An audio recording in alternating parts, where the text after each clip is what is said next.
Muita gente sonha em trabalhar por conta própria. Compra produtos para revender, monta uma loja em casa, vende comida em carrinhos na rua, abre um salão de beleza, por exemplo. Mas para o empreendimento dar certo é preciso ter alguns cuidados. É sobre esse assunto que a gente conversa agora com o Master Coach e consultor organizacional, o Egman Bezerra. Muito boa tarde, Egman, seja bem-vindo mais uma vez ao ABTV Primeira Edição. Qual é o primeiro passo para ser aí um empreendedor de sucesso? Naquelas pequenas atividades, né, para iniciar.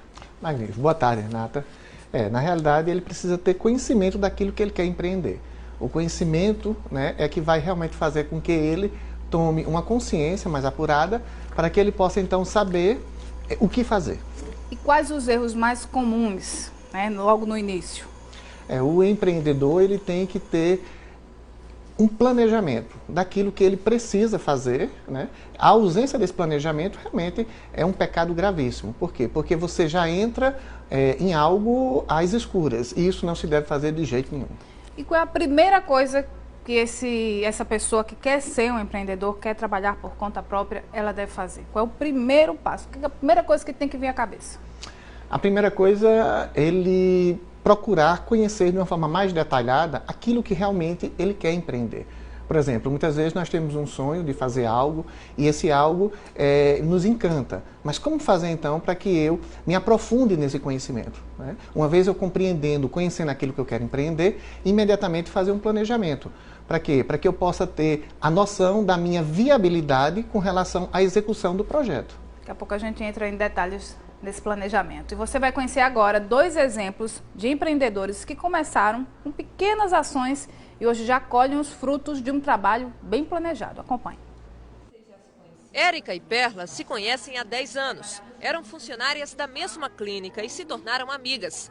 As duas tinham um sonho em comum, montar a própria empresa, e encontraram uma na outra um incentivo para isso. A gente já tinha adquirido um grau de maturidade, a gente já tinha divulgado o nosso trabalho, a nossa competência. Então, quando você abre uma empresa que as pessoas conhecem o seu trabalho, conhecem a sua competência, então fica mais fácil dessa empresa andar bem. A clínica de fisioterapia atende em média 20 pacientes por mês e também oferece outros serviços. No Pilates, são 130 alunos matriculados. As sócias têm 3 funcionárias. A gente sempre começou com Pilates, terapia manual e fisioterapia. E ao longo do tempo, hoje a gente já tem um trabalho de estética, a gente tem um trabalho de yoga e de nutrição. Apesar de novo, Felipe também pode se considerar um empreendedor bem-sucedido. Ele tem uma lanchonete de cachorro-quente gourmet, feito com vários tipos de carne, acompanhamentos e molhos. Foi uma coisa criada aos poucos. A gente foi tendo a ideia, já tinha a ideia do produto, que queria trabalhar com cachorro-quente, sendo de uma maneira diferenciada, que no mercado hoje precisa de um produto diferente para poder ter êxito. E aí a gente pensou no cachorro-quente, foi criando a ideia dos molhos e tal. Foi uma ideia meio criada aos poucos. Aos pouquinhos foi se construindo, então a gente concretizou essa ideia e formou o produto. A decoração do espaço tem um estilo mais retrô e remete muito às lanchonetes americanas. O negócio surgiu em 2013. Hoje o empresário já tem 2 lojas e 10 funcionários. A gente começou bem menor do que a gente é hoje, só que à medida que foi aumentando a demanda, foi aumentando os comentários do pessoal, todo mundo pedindo mais espaço, e aí a gente foi aos pouquinhos e aumentou o nosso ambiente. Tá aí, histórias de sucesso. O Egman, a gente viu no início dessa reportagem um exemplo de sociedade, lá na clínica de Pilates.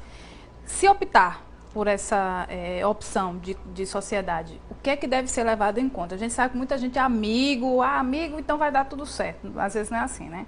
Magnífico. Numa sociedade tem que ter conhecimento da função de cada um. Então é interessante deixar bem claro, de uma forma objetiva, o que é que cada sócio, qual a participação de cada sócio dentro daquele empreendimento. E uma vez que você tenha, então, isso muito bem documentado, você tem que partir, então, para deixar isso oficial. Nada deve ser feito de forma verbal. Deixar de uma forma realmente clara e objetiva as funções para que ambos os sócios possam um acompanhar o outro e ver se, por acaso, um não está trabalhando mais e o outro está ficando realmente na reserva e assim por diante. O grande segredo é você ter essa sintonia. E uma vez que você tem essa sintonia, colocar no papel aquilo que cada um realmente deve fazer. Se de repente o outro deixa de fazer o planejado, qual deve ser a conduta, principalmente quando se trata de uma amizade, para não ficar sem empreendimento e sem um amigo?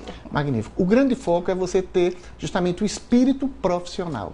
Nunca misturar o processo da amizade ou do parentesco dentro da sua área profissional. O que cada um deve fazer é justamente compreender que uma vez que eu estou visualizando o meu sócio no negócio, é um negócio. Então, as cobranças têm que ser realmente de âmbito profissional. A gente vem falando desde o início do famoso planejamento, que é bom para tudo, né? Mas nesses casos, o que é que deve ter esse planejamento? É a área em que vai atuar? Quanto se lucra? O que é que a gente deve observar? O planejamento ele é perfeito. Por quê? Porque tudo isso se visualiza de uma forma antecipada. Então, se porventura eu pretendo abrir um negócio, eu preciso compreender em primeiro plano esse negócio. Esse negócio, será que a localização dele teria um local ou não faria tanta questão? Nesse negócio, quanto é que nós vamos precisar investir? Certo? O que é que eu preciso ter a nível, vou precisar contratar colaboradores, funcionários para poder me auxiliar? Qual seria o perfil de cada colaborador? E assim por diante. Por quê? Porque o planejamento, ele antecipa, faz com que o empreendedor consiga visualizar o negócio antes mesmo dele montar. E aí você avalia o quê? Os pontos positivos, os pontos negativos, as falhas, os erros e o plano B, que eu posteriormente talvez precise ter. A gente dá mais uma pausa, Weigman, porque se o pequeno empreendedor for abrir a empresa em casa, por exemplo, quais são as principais orientações? A gente separou uma arte para mostrar alguns pontos negativos e positivos. Veja.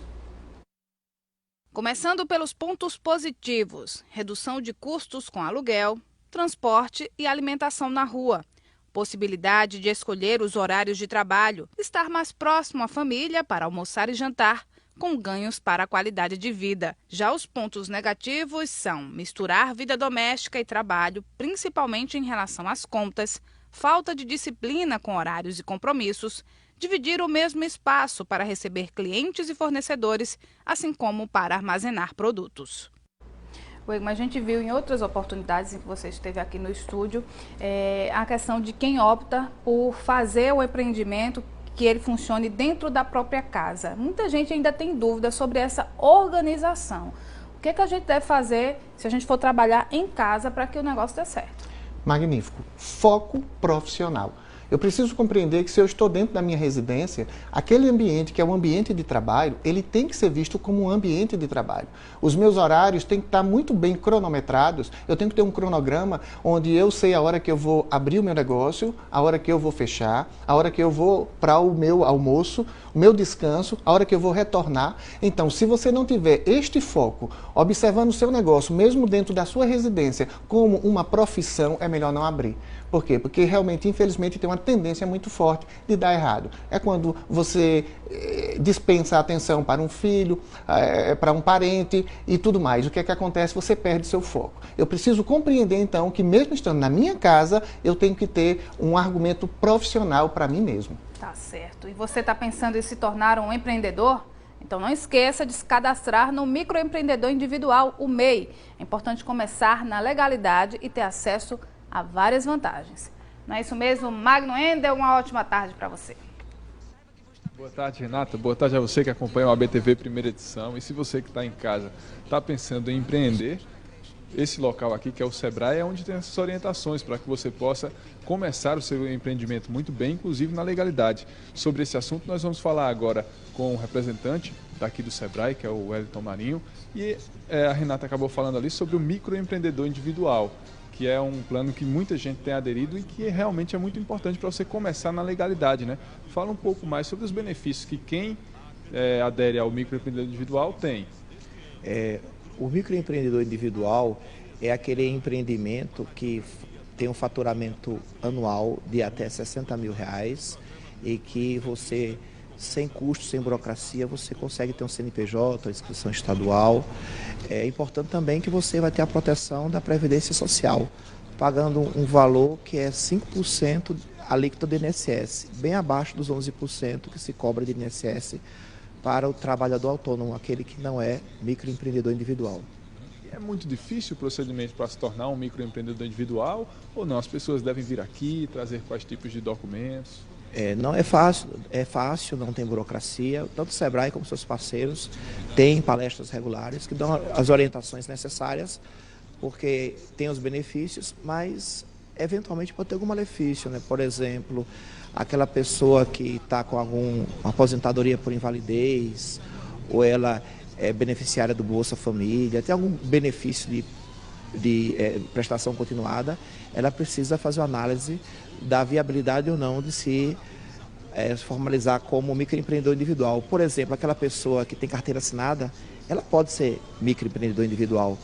Agora, estando atenta ao fato de que se vier a perder o emprego, ela não vai ter direito ao seguro-desemprego.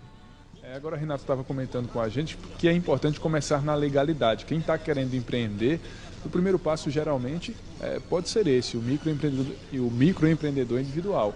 Agora, depois disso também, há muitos microempreendedores que acabam evoluindo e entrando em outros planos também, né? Isso pode acontecer? Sair do microempreendedor individual é um problema maravilhoso, sinal de que está crescendo, né? E ele ainda vai continuar no universo da micro e pequena empresa. Como eu falei, o faturamento anual é de até 60 mil. Se passar de 60 mil, esse problema maravilhoso, ele ainda vai estar no universo da micro e pequena empresa, que chega até 3 milhões e 600 mil reais ano. Legal. A Renata, que está acompanhando a nossa conversa, tem uma pergunta, quer participar dessa entrevista, Renata?